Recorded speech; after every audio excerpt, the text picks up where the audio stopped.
नमस्कार मैत्रिणींनो, खानदेश किचनमध्ये आपलं स्वागत आहे। तर आज मी तुम्हाला एकदम साध्या पद्धतीने रव्याचा उत्तप्पा कसा बनवतात ते सांगणार आहे। त्यासाठी मी इथे पाव किलो रवा घेतला होता आणि त्याच्यामध्ये 2 ते 3 चम्मच दही टाकून मी हे मॅरिनेट करण्यात ठेवले होतं। तुम्हाला हवं तर तुम्ही दहीही घेऊ शकता किंवा ताकही घेऊ शकता। 10 ते 15 मिनिटे ठेवल्यानंतर हे बघू शकता तुम्ही मस्तपैकी सेट झालेलं आहे।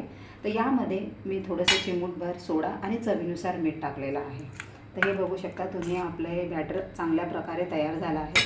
तर इथे मी तवा गरम करण्यास ठेवलेला आहे। तर याच्यामध्ये आपण अगोदर थोडंसं तेल लावून घेऊया। तवा आपला चांगला गरम झालेला आहे। तर त्याच्यामध्ये हे 1 चमच्याचं बॅटर मी इथे टाकते। तुम्हाला पाहिजे त्याप्रमाणे तुम्ही साईज करू शकता।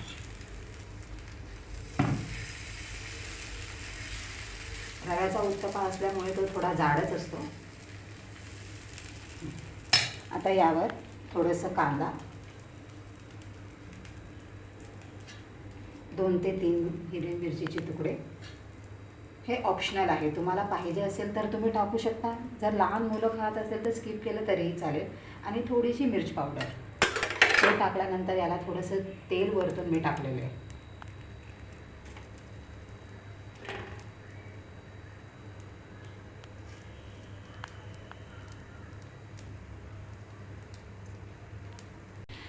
आता बघू शकता आपल्या एका साईडने हा उत्तप्पा चांगला झालेला आहे। तर इथे मी त्याला परतलेलं आहे। आता दुसऱ्या साईडनेही आपल्याला व्यवस्थित तो सेट होऊ द्यायचा आहे।